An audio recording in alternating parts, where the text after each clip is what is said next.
Nós convidamos, então, para a sequência com o CERC Central de Recebíveis. Convidamos, então, o senhor Márcio Aguilar, presidente do Sinfac Rio Grande do Sul, senhor Roberto Mauro Oliveira Ribeiro, presidente do Sindisfac Minas Gerais, e senhor Fernando Marques de Marcilac Fontes, presidente da CERC.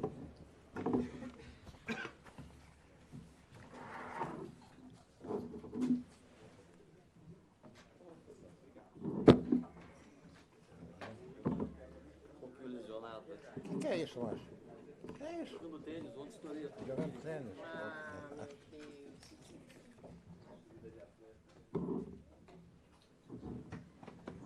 Aí complica, quase que não consigo isso.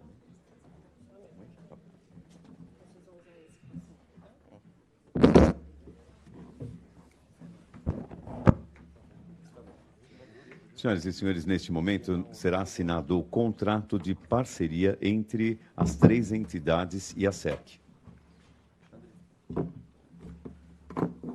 Bom, essa quando eu falei na minha introdução que era a grande novidade que nós não queríamos contar para não estragar a surpresa, é que nós estamos fazendo uma parceria com a CERC, a primeira e a única central de recebíveis autorizada pelo Banco Central.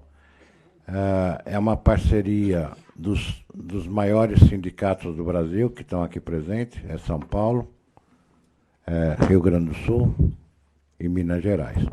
Então, essa é uma parceria de exclusividade, né? Exclusividade mútua, mas o Fernando vai falar um pouquinho melhor no que se resume essa parceria. Mas, para nós, do sindicato, a gente vê isso como uma grande oportunidade de prestação de serviço. A gente acredita que o sindicato ele precisa prestar serviço e a contribuição tem que ser... Está ruim aqui, né? E a contribuição tem que ser realmente espontânea em retribuição aos serviços prestados. E esse vai ser um dos maiores serviços que a gente pode prestar, porque é um serviço de essencialidade, de obrigatoriedade e de segurança, não só jurídica, mas segurança de negócio. Nós vamos conseguir, com esse novo produto, trazer muito mais segurança no nosso dia a dia das operações. Tanto na parte do monitoramento do crédito, que é uma das propostas, né? Como na parte do registro, porque o registro vai ser uma espécie de cartório. Quem chegar lá e registrar o título passa a ser o dono. E estamos falando no ambiente geral, não é somente vamos dizer, do nosso ambiente de factoring e de escrows, mas inclui os bancos também. E essa é a diferença da parceria, porque o Fernando Marcilac, ele vai ter seus clientes normais, de bancos, tudo mais, que é o atacado. E o varejo, ele está terceirizando para nós. O varejo são as empresas de ESC, das empresas de factory e tudo mais. Mas ele vai contar um pouquinho melhor. Então, essa era uma grande novidade e é um marco histórico, acho que na vida do sindicato. Então, passo agora a palavra, primeiro, antes de passar para o Fernando, que vai explicar, para os meus dois colegas do Rio Grande do Sul e de Minas Gerais, para falar rapidamente. O Márcio é outro que gosta de falar muito, então, para complementar o que eu disse. Bom dia, senhores. É um momento importante e me parece que também, do ponto de vista sindical, histórico, porque é um primeiro convênio que vai viabilizar que hoje em torno de 60% ou 70% de todo o volume de negócio do segmento de fomento comercial e agora possivelmente também das ESCs serão tratados por esses três estados. Então, a magnitude desse convênio ela já decorre dos estados que são signatários e eu não tenho dúvida que é um formato que nos credencia enquanto sindicato prestador de serviço, um reposicionamento importante. Nós somos entidade de classe na sua gênese e defendemos o interesse do empregador, de quem gera emprego, de quem busca fazer renda no Brasil, negociando a convenção coletiva. E essa seria peculiarmente a primeira virtude de um sindicato patronal. Contudo, o Sindicato de São Paulo, Rio Grande do Sul e de Minas Gerais acabaram ocupando um espaço importante, que é a veia do associativismo, que é a veia do relacionamento direto, é a veia da prestação de serviço e é a veia da defesa institucional dos senhores empreendedores e empresários. Todos aqui somos empresários de origem ou empresários de nascença, encontramos no lucro o resultado positivo da nossa atividade e defendemos o interesse da categoria, fazendo um diálogo direto com a União, com o Estado, com o município, através de seus representantes. Aqui o Hamilton foi muito feliz hoje em trazer para cá representantes do Legislativo, já é uma peculiaridade tua, Hamilton, e também essa interlocução com a ESC se deve muito ao reposicionamento do Sindicato de São Paulo nessa especial questão. Quanto à SERC, foi um convênio trabalhado a 4 mãos, estamos aí há mais de 3 meses entabulando o regramento desse processo, e eu não tenho dúvida que é um start importante, na medida em que a SERC é a única registradora autorizada pelo Bacen para registrar os ativos operados no sistema Factoring e agora, principalmente, por uma imposição legal no sistema ESC. Então, espero profundamente que esses 3 estados consigam, à altura, levar ao seu empreendedor, ao empresário do fomento e principalmente ao empresário da ESC, serviço qualificado de ponta, desmistificando algumas peculiaridades hoje da dificuldade que pode se trazer em decorrência do registro, mas nós teremos um caminho de facilitação e um caminho de agilidade. ESC, inevitavelmente, vai ter que registrar por conta da lei complementar que determina que a validação de sua operação decorre do registro. E nós, enquanto entidades sindicais, hoje somos os 3 sindicatos, juntamente com Santa Catarina, que vem junto, e Pernambuco, que virá junto, que poderão diretamente fazer o interface com a SERC, começando as atividades nos próximos dias. Era isto. Muito obrigado mais uma vez, SERC. Obrigado, Hamilton. Obrigado, Roberto. Eu não tenho dúvida que nós deveremos ser um grande parceiro dos senhores empresários para não só operar, mas também auxiliar no sucesso dessa nova modalidade empresarial. Muito obrigado, senhores.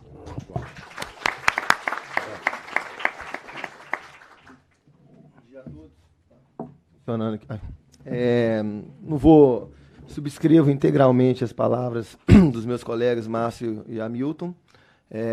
Não vou acrescentar, acho que não tem tanto o que acrescentar, até para não delongar muito aqui, já estamos um pouco atrasados.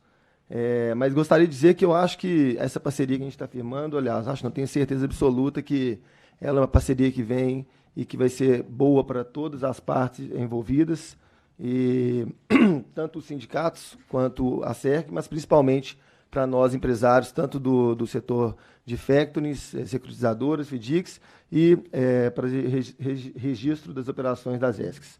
Então, mais uma vez, parabenizo você, Hamilton, pelo excelente evento, né, e passo a palavra ao Fernando, falar um pouquinho mais aí sobre a SERC. Obrigado. Fernando, aproveita a fala da parceria e já emenda com a tua apresentação da SERC, tá? Tá ótimo. Fernando, só um complemento. Nós somos os...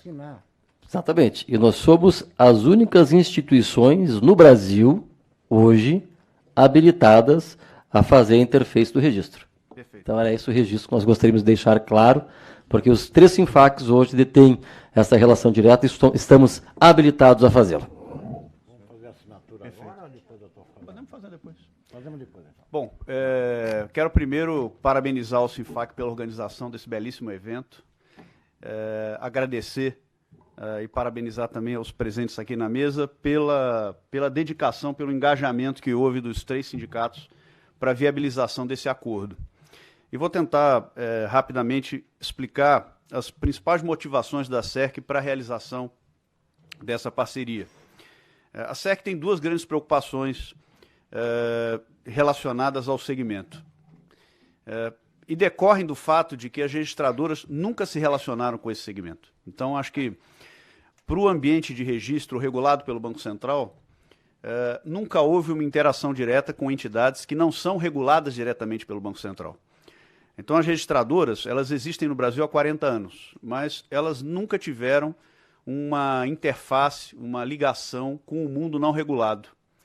essa ligação ela está se tornando muito presente, principalmente pela Lei Complementar 167, mas também por uma série de outras coisas que eu vou comentar ao longo da minha apresentação, que vão fazer com que registradora se torne inevitável na vida de todos aqui representados, né? A morte, os impostos, né, como a reforma tributária estamos vendo aqui, e as registradoras vão ser inevitáveis na vida de todos os empresários que militam no fomento comercial, nas suas diversas modalidades, como factoring, securitizadoras, FIDICs e também as empresas simples de crédito.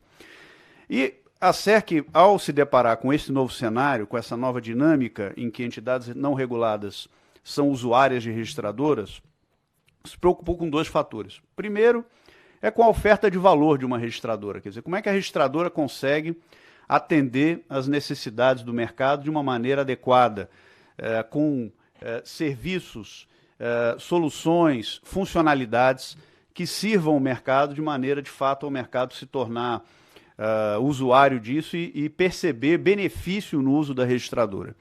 Ninguém melhor que os sindicatos aqui representados para entenderem quais são as dores, as dificuldades e os problemas que a comunidade enfrenta.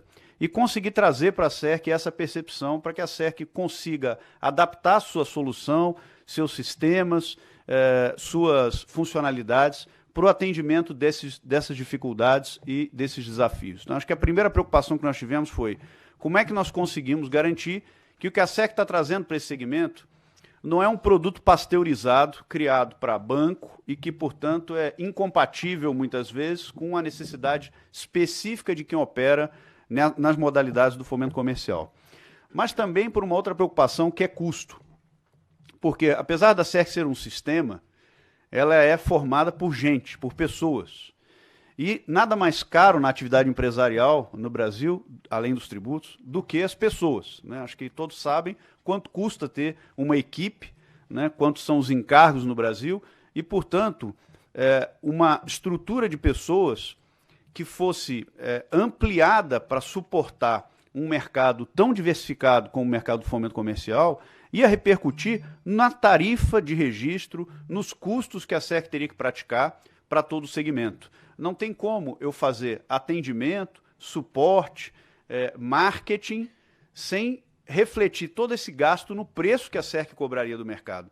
Então, a parceria também busca fazer com que, aos sindicatos se tornarem o canal de distribuição da SERC para o fomento comercial, você consiga garantir a competitividade do produto da SERC, de modo ao produto ser um produto não oneroso, de baixo custo, porque a SERC não vai ter que embutir nessa tarifa seus funcionários, atendentes, profissionais que estariam dedicados a fazer todas as funções que os sindicatos vão desempenhar ao longo dessa parceria.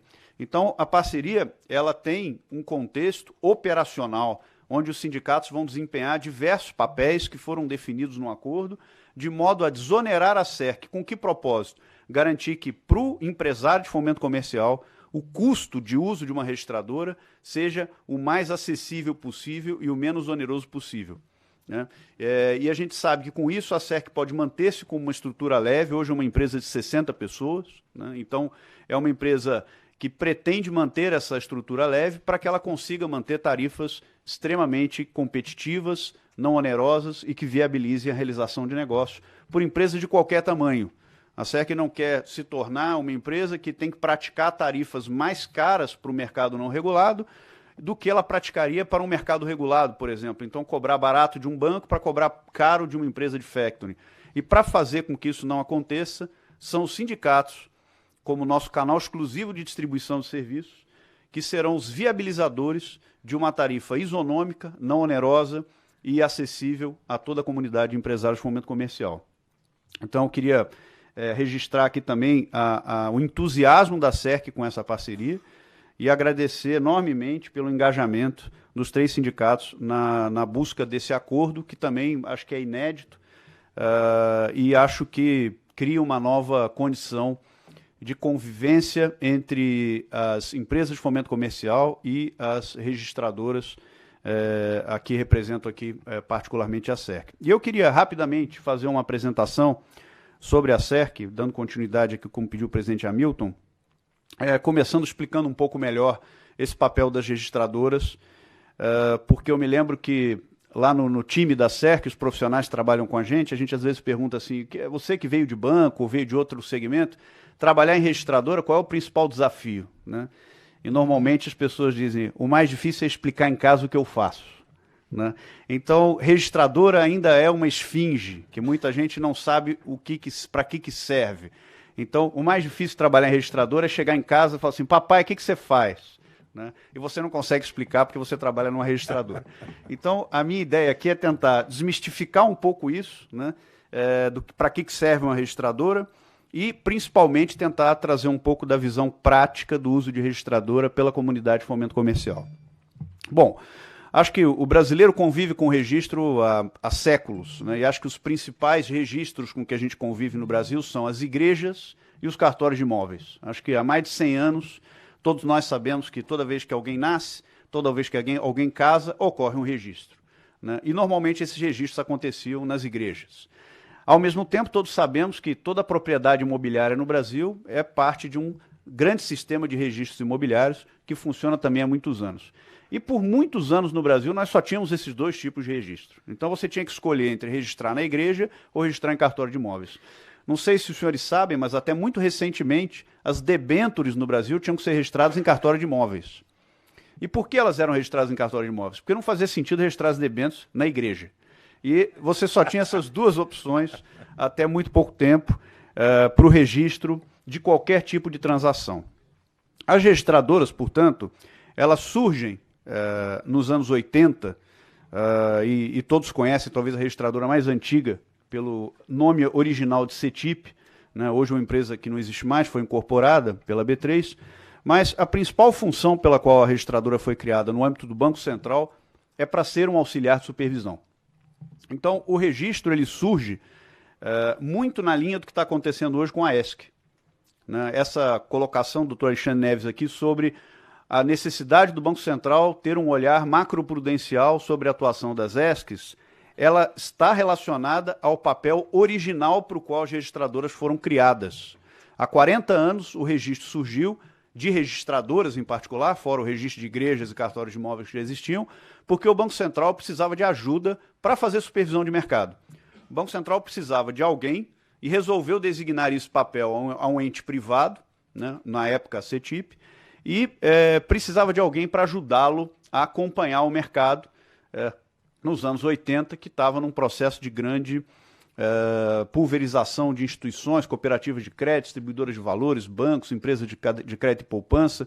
Então o Banco Central criou esse bicho chamado de registradora lá nos anos 80 e vem progressivamente incorporando novas funcionalidades a essa estrutura da registradora.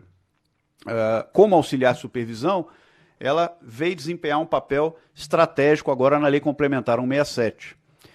E eu costumo relembrar a todos que a registradora, para os senhores que são empresários simples de crédito ou que pretendem se posicionar como ESCs, a registradora é o problema menor, porque a alternativa à registradora seria a autorização do Banco Central e a supervisão do Banco Central sobre as ESCs, o que seria caríssimo para o mercado. O custo de observância de uma empresa regulada é muito alto, né? Acho que na comparação com SCDs, o Dr. Alexandre deve ter feito algum exercício quanto ao custo de observância. Mesmo a fintech, hoje, ela é muito cara para atender todas as disposições regulatórias do Banco Central e está subordinada a uma supervisão direta do Banco Central. Então, a registradora ela foi uma alternativa que se encontrou ao longo da tramitação da LC 167 para que as ESCs não tivessem que passar por um processo de autorização e fiscalização direta do Banco Central, o que provavelmente nos traria para um cenário de não 277 empresas em 4 meses de existência, mas provavelmente meia dúzia de empresas, se muitas, teriam conseguido começar uma jornada envolvendo o Banco Central. Lembrando que fintechs, até onde eu acompanhei, só tínhamos 9 empresas autorizadas pelo Banco Central a funcionar, apesar da regulação já ter ao redor de 1 ano e meio desde a sua edição. Então, acho que as registradoras surgem como auxiliar de supervisão agora no mundo não regulado, essa é a grande novidade, né? Antes elas atuavam para o Banco Central só no mundo regulado, mas de fato estamos passando por um momento de mudança no âmbito do Ministério da Economia e do Banco Central, onde o pilar da competição e da eficiência do sistema financeiro estão tendo muito mais prioridade do que tiveram no passado. Vamos lembrar que o Banco Central tem 3 papéis principais, né? O poder da moeda, a solidez do sistema e a eficiência do sistema. Eu acho que o poder da moeda é aquele que a gente está mais habituado a acompanhar, porque quando tem reunião do Copom, todo mundo está com o Jornal Nacional ligado para saber para onde a taxa de juros vai. O poder da moeda é um assunto que eu acho que no Brasil está relativamente resolvido. Nós temos taxa de juros muito baixa, uma variação cambial dentro de um regime de normalidade, inflação sob controle. Então, poder da moeda não é o principal problema do Banco Central hoje. Da mesma forma, eu acho que ninguém tem dúvida da solidez do sistema financeiro nacional, né? Acho que o Brasil tem bancos muito resilientes, que são capazes de enfrentar qualquer crise econômica, como nós vimos, inclusive, em 2009, depois do episódio da crise internacional. Se nós não temos problema de poder de compra da moeda e nem problema com solidez do sistema financeiro, onde é que nós temos problema? Na eficiência do sistema financeiro. E se temos problema na eficiência, um dos principais motivos é a falta de competição. Não vou entrar no mérito se é por verticalização, concentração ou não, isso é tese acadêmica aí que não me cabe, mas não temos dúvida de que a competição não acontece. E não temos dúvida de que o papel dos empresários de fomento comercial é um papel transformacional nesse ambiente competitivo.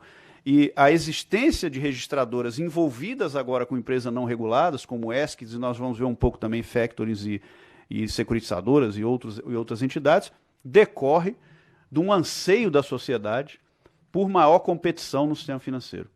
Então a sociedade pede isso e não tenho dúvida de que o Banco Central hoje tem a principal preocupação centrada na competição. Quem acompanha a estrutura organizacional do Banco Central deve ter visto que o Banco Central este ano mudou a composição das diretorias e criou um departamento de competição dentro do Banco Central. Então, além dele assumir a função do COAF, né, se tornando aí uma agência reguladora muito onipresente no campo do sistema financeiro, ele também desenvolveu agora um papel de defesa da concorrência muito mais protagonista do que ele teve no passado. Entre outras questões, eu destaco a ida do Dr. João Manuel Pinho, que era do Ministério da Fazenda, do governo Temer, para a diretoria do Banco Central. Dr. João Manuel Pinho, que era responsável pela advocacia da concorrência na cadeira do Ministério da Fazenda, e agora é diretor responsável por competição no sistema financeiro dentro do Banco Central. Isso eu acho que é uma notícia boa para todos aqui, que é o Banco Central está buscando formas de tornar a todos agentes financeiros capacitados e com as ferramentas jurídicas e operacionais que o sistema financeiro regulado tem. Tá? Eu vou passar rapidamente pelos meus slides, porque eu já falei muita coisa do que eu queria dizer. Então, se a gente puder percorrer aqui a apresentação, só para entrar um pouco no ponto mais operacional. Não sei se a gente consegue... Tá bom. Só para a gente poder falar um pouco do ponto de vista mais prático, porque, como eu mencionei, os registros nas registradoras, eles vêm ganhando novas funcionalidades com o tempo. E nos últimos 2 anos, em particular, as registradoras começaram a ganhar um papel de serem o lugar onde os negócios com instrumentos financeiros são registrados, né? Então, como eu mencionei, quando você faz um negócio com imóvel, o que você fazia? Levava a registro de imóveis aquela transação. Seja uma compra e venda de imóvel, seja uma alienação fiduciária de imóvel em garantia, você tinha que levar isso a registro de imóveis. Se você não levasse isso a registro de imóveis, você perante terceiros não poderia garantir a sua preferência sobre aquele imóvel. Você tinha um contrato ali entre 2 partes, né, mas esse contrato não tinha valor perante terceiros. Mas nós nunca tivemos um local para o nosso principal produto, que é o recebível, que é a duplicata, ou os recebíveis de outras naturezas, né, que progressivamente vem fazendo parte da atividade do fomento comercial. Então, nós nunca tivemos esse lugar. Tanto que improvisávamos muitas vezes o registro, no registro de títulos e documentos, simplesmente porque o registro de títulos e documentos ele tem um poder residual, né? O que você não pode registrar em imóveis, você registra em RTD. Por que razão? Porque o RTD ele captura qualquer registro residual que o imóvel não consiga abarcar. Mas o RTD nunca foi o lugar adequado para se fazer o registro de nenhuma operação realizada nesse nosso segmento? Por algumas razões. Primeiro, porque o RTD é um registro por comarca. Então você registra na sede da empresa ou na praça onde aconteceu a operação, que acaba fazendo com que toda a nacionalização dos negócios que acabou se desenvolvendo não se compatibilize com esse registro de comarca. Eu tenho a minha empresa de fomento comercial em São Paulo, mas eu faço negócio em Campinas, eu faço negócio no Rio Grande do Sul, eu tenho filial na Bahia. Como é que eu vou eleger um cartório onde eu vou fazer o registro das minhas operações? É inviável. Além disso, é offline, o que é totalmente incompatível com essa dinâmica digital, contrato eletrônico, tudo que a gente está fazendo aqui, e aí eu vou fazer o registro aonde? Tem que imprimir um contrato, levar no cartório, bater um carimbo. Fora isso, ele é muito oneroso. A gente sabe que o registro, até por toda essa característica, ele é precificado por uma estrutura de tribunais de justiça, ele tem uma lógica de emolumentos que não prestigia a competição. Então, você não pode botar uma concorrência entre dois cartórios para ver quem vai fazer a melhor tarifa. Isso não vai acontecer, porque eles têm que obedecer uma tabela estadual que é definida pelo Tribunal de Justiça.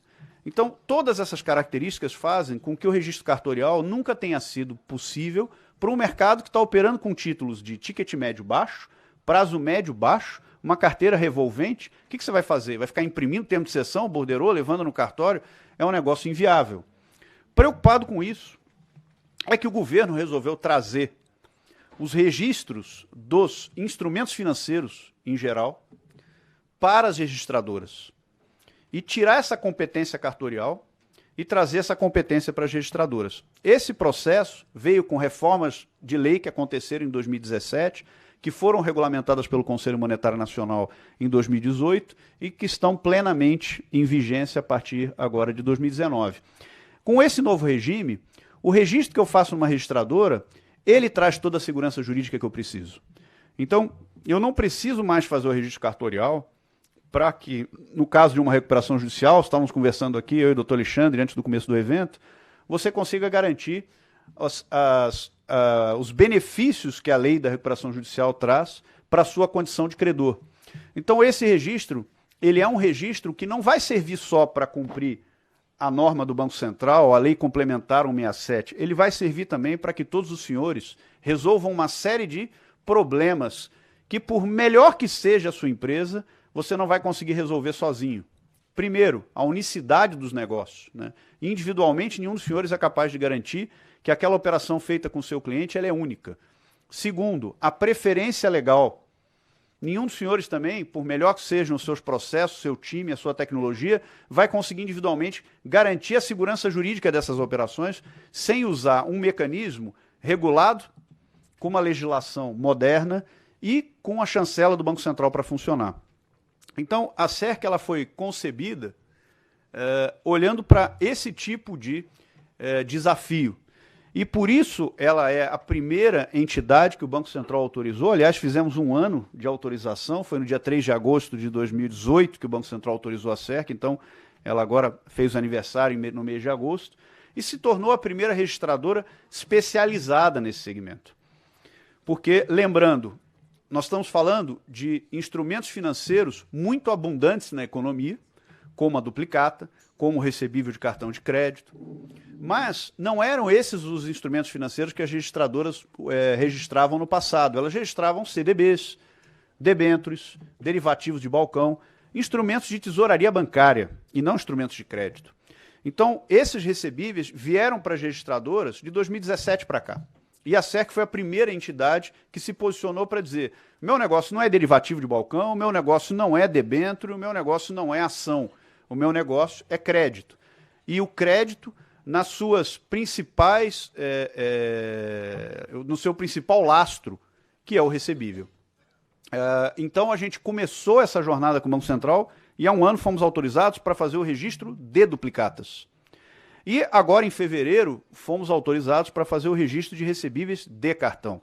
E por que esses dois? Porque eles são mais abundantes nesse mercado. Lógico que a gente pode fazer operação com garantia de automóvel, podemos fazer operação com garantia de imóvel, todas as disposições que o doutor Alexandre colocou, mas não necessariamente esses bens são os mais frequentes, né, no balanço dos nossos clientes aqui, de modo que são possibilidades mas não são o nosso dia a dia. O nosso dia a dia é o dia a dia da duplicata e pode ser o dia a dia do recebível de cartão por tudo aquilo que o Banco Central vem implantando de evolução nesse território. Tá? Eu achei interessante porque me dei conta hoje, pelos painéis que já se passaram no evento, que um dos sócios da SERC, que é o Marcos Lisboa, hoje talvez ele tenha se engajado numa causa muito mais importante que a SERC, que é a reforma tributária, né? Então, o Marcos, e vi também que os que estavam aqui estão indo para um evento no INSPER. O Marcos hoje é presidente do INSPER e tem se tornado um grande militante desse tema da reforma tributária, por ter sido, acho que, um secretário de política econômica muito atuante à época em que esteve no governo. E o Marcos é uma das pessoas que, além de investir na SERC, acreditar na SERC desde 2016, tem sido muito contributivo no desenvolvimento do negócio, além de outros sócios da SERC, como o Fábio Barbosa, que muitos conhecem, que foi presidente da FEBRABAN por 8 anos, e o Marcelo Mazieiro, que foi vice-presidente da BMF Bovespa, foi do conselho da CETIP. Então, a SERC é formada por executivos que conhecem bastante a indústria financeira. E eu vou passar rapidamente por esse contexto. Esse slide, obviamente, o Sinfac vai disponibilizar para todos, mas só para colocar para vocês que, de 2017 para cá, principalmente, foram muitas reformas. Seria temas de um workshop só disso.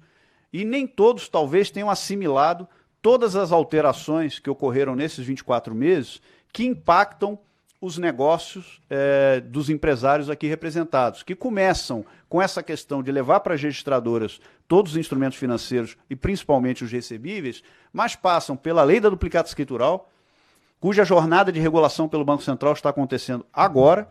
Então, os senhores provavelmente vão estar num evento como esse dentro de alguns dias, semanas ou poucos meses, debatendo normas do Banco Central sobre a duplicata escritural, né? A parte dos recebíveis de cartão, aquele conjunto de normas ali embaixo, Resolução 4707, Circular 3924, essas normas todas, elas dispõem sobre os recebíveis de cartão e elas incluem todos os senhores aqui como protagonistas nessa nova dinâmica de mercado. Aquela realidade do cartão da trava bancária, aquele modelo SCG que os bancos operavam e operaram por 10 anos, aquele modelo acabou. O modelo de mercado para recebível de cartão agora é o registro. E todas as operações vão ter que ser registradas, independente de serem feitas por bancos, fundos, factorings, fintechs. E o registro das operações de recebível de cartão vai dar aos senhores condições de competir em igualdade, né, na isonomia disso, seja na antecipação de um recebível performado, numa operação de cessão, por exemplo, seja numa operação de empréstimo feita por uma ESC, onde o recebível de cartão seja garantia. Inclusive o Fumaça, né, que é uma modalidade que os bancos fazem aí de recebíveis futuros. Da mesma forma, nós temos toda a parte da duplicata em fase de regulamentação e trazendo para as registradoras as empresas não reguladas para operar com a duplicata escritural. Então, a duplicata escritural ela nasce como um ativo financeiro, ela não é como a duplicata cartular que nasce na economia não regulada pelo Banco Central, ela vai nascer regulada pelo Banco Central desde o momento em que o cliente emitir, mesmo que ele não tenha negociado com essa duplicata ainda. E isso faz com que todos possam, em condições de igualdade, fazer uso de registradoras para registrar seus negócios com duplicata e garantir que a duplicata tem substância, é única e que você é o credor daquele título perante o sacado, com os benefícios que a lei trouxe, inclusive, de tornar nulas todas as cláusulas contratuais que impeçam os clientes de negociarem esses títulos de crédito, ampliando o conceito do artigo 73A, que o presidente Hamilton conseguiu, a duras penas, trazer para a lei à época da micro e pequena empresa, mas que agora ampliou-se para qualquer tamanho de empresa, né? Na lei 13775, esse conceito não se limita às MPS. Ele é atingível a qualquer tamanho de empresa. Então, meu cliente pode ser de porte médio, de porte grande, o sacado não pode se opor ao negócio que ele fizer comigo. Acho que a principal dor, pelo que a gente tem mapeado hoje no mercado, é o maldito do crédito em conta e o maldito do não pago para terceiro e o maldito do não pode negociar título, que faz com que, além de pequenas empresas cedentes, nós tenhamos que operar com pequenas empresas sacadas, porque as empresas sacadas maiores não estão mais viabilizando os negócios com seus recebíveis. E este movimento regulatório que está em curso pretende eliminar essa barreira e trazer de volta o que estimamos ser talvez 50% do mercado. Porque 50% do que se vende no Brasil se vende para as grandes. Né? Entre 40% e 60%, dependendo do segmento. E isso hoje não se consegue operar, a não ser na difamada comissária, né? Que é uma operação que todos sabem que é perigosa, né? Imperfeita e que traz uma série de riscos para o segmento. Então, esse tudo na visão otimista, ainda que talvez mal informada, como disse aqui, parafraseando aqui o Roberto Campos, mas na visão otimista é de que nós vamos ter um ambiente regulatório muito mais favorável para a realização de negócios em condições de igualdade com as instituições financeiras reguladas, né?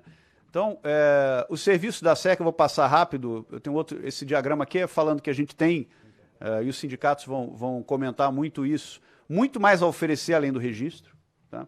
Eu acho que isso vai ter muita oportunidade aqui para vocês saberem. Então, a SEC é a maior compradora de dados de governo hoje do setor privado. Tá? É a maior compradora de informações de nota fiscal eletrônica, de cadastro de pessoa física, de cadastro de pessoa jurídica. Para quê? Para poder suprir o mercado com capacidade de tomada de decisão, para avaliação de títulos que entram na esteira e para o monitoramento e checagem desses títulos de uma maneira digital. Tá? Então, a gente está disponibilizando isso tudo através agora dos sindicatos de uma maneira muito simplificada. Tá? Esse slide também vocês têm aí no material, mas eu quero chamar a atenção para esses casos de uso aqui. Então, nós estamos imaginando aqui na coluna do meio, ESCs, FDICs, Factoring, securitizadoras como usuários, os clientes, e a gente vai ter vários casos de uso aqui da SERC que vão ser explorados aqui na parceria com os sindicatos. Primeiro exemplo, da Lei Complementar 167, a empresa vai tomar crédito na ESC, a ESC faz o desembolso da operação e registra o contrato. Esse é o modelo mais usual. Dá um número aqui para vocês, temos 34 ESCs hoje fazendo registro na SERC. Tá? Então, das 277, foi citado aqui pelo doutor Alexandre, que muitas não estão operacionais, e foi citado também que muitas não estão registrando, mas pelo menos 34 empresas estão registrando regularmente suas operações, já foram centenas de contratos e milhões de reais desembolsados em operações levadas a registro, que, como todos sabemos, vão ser depois reportadas para o Banco Central em função das disposições da lei. Além disso, você tem a possibilidade de uma pequena empresa ceder ou descontar uma duplicata, por exemplo, numa ESC ou num FDIC, e isso também ser objeto de um registro numa registradora e também do serviço de avaliação e monitoramento, que a SERC hoje usa dados tanto do SERPRO quanto da PLAC, que é uma iniciativa dos estados, que não é para todos os estados da federação, mas que atende a alguns empresários que atuam regionalmente. E a gente disponibiliza todos esses dados e isso também é parte aqui do acordo com os sindicatos.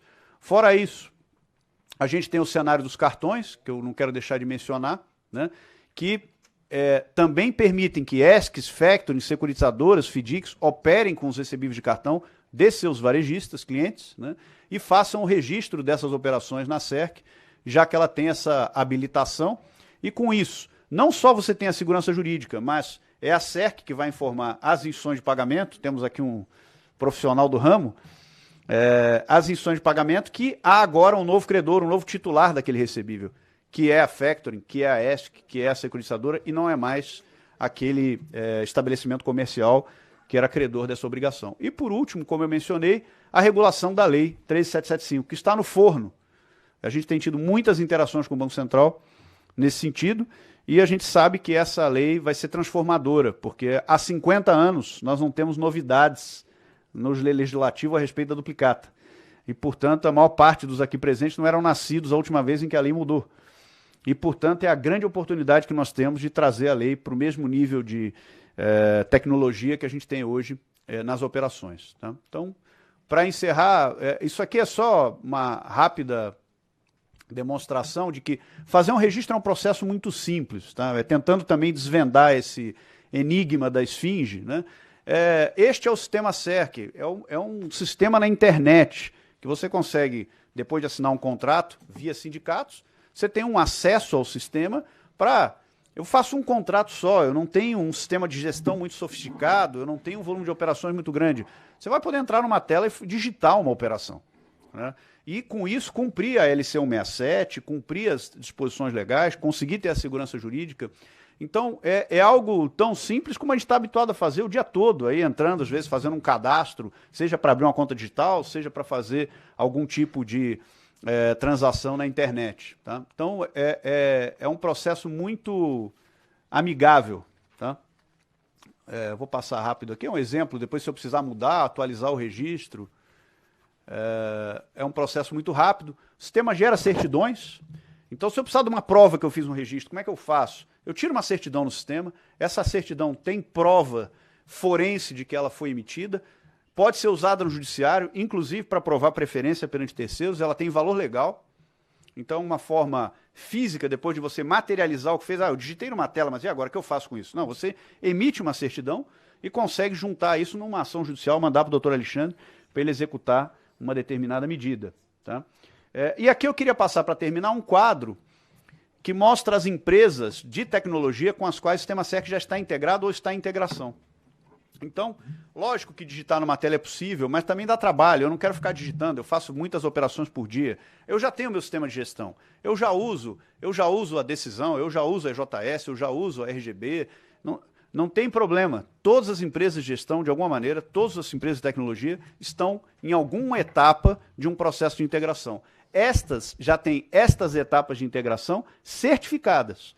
Ou seja, são sistemas que, exemplo aqui da RBM, já tem avaliação, monitoramento e registro certificadas pela nossa área de operação. Quem usa a RBM, por exemplo, pode ter certeza de que o que está entrando no sistema já está indo para a registradora de uma maneira automatizada. E aqui um outro quadro das empresas que estão desenvolvendo a integração neste momento. Odebai, WA, Quick, Standby, Anima. Todas as empresas, eu diria, que a gente consegue mapear no nosso mercado, de alguma forma estão em alguma etapa dessa esteira de integração tecnológica. E, obviamente, que a parceria com os sindicatos, ela também pretende fazer com que isso seja estimulado, acelerado e ampliado. Então, aqui é para dar uma visão de que, não, existe o sistema SERC, tem uma tela, agora eu vou usar o sindicato como canal, e não só isso. Do ponto de vista da integração tecnológica, eu vou usar o sistema que eu gosto, o sistema que me atende, que já passa a esteira da minha operação toda, que controla a minha carteira, que gera a minha contabilidade. Eu não vou precisar sair do meu sistema para entrar em outro sistema para fazer todo o processo. Tá?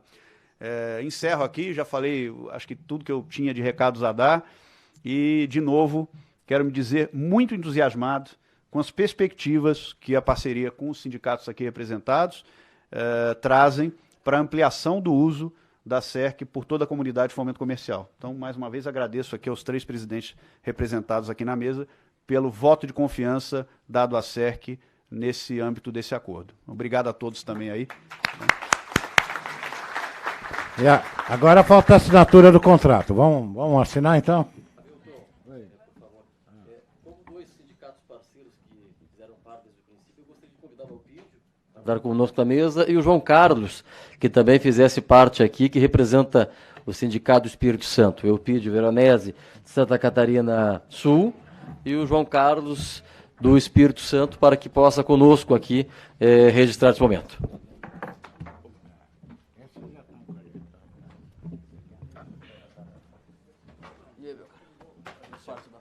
Bem lembrado, Márcio, muito bem lembrado. Muito bem lembrado, mas no momento eles não podem assinar o contrato porque precisa fazer um aditivo. Só estamos nós 3. Os primeiros parceiros aí, com certeza. Bom, tá bom. Onde vamos assinar? Aqui mesmo? Pode ser. Então vamos lá. Um de cada vez. Um de cada vez, né? Um de cada vez. Isso, um de cada vez. Só para foto aqui, então.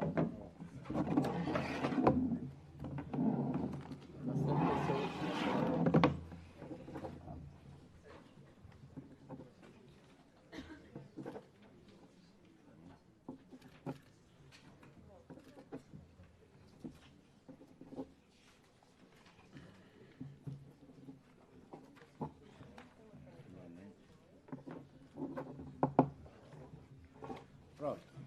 Próximo.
Muito bem, assinada então esta parceria. Nós convidamos o senhor Hamilton de Brito Júnior para que faça então a entrega de uma lembrança ao senhor Fernando Marques de Marcilac Fontes. Obrigado.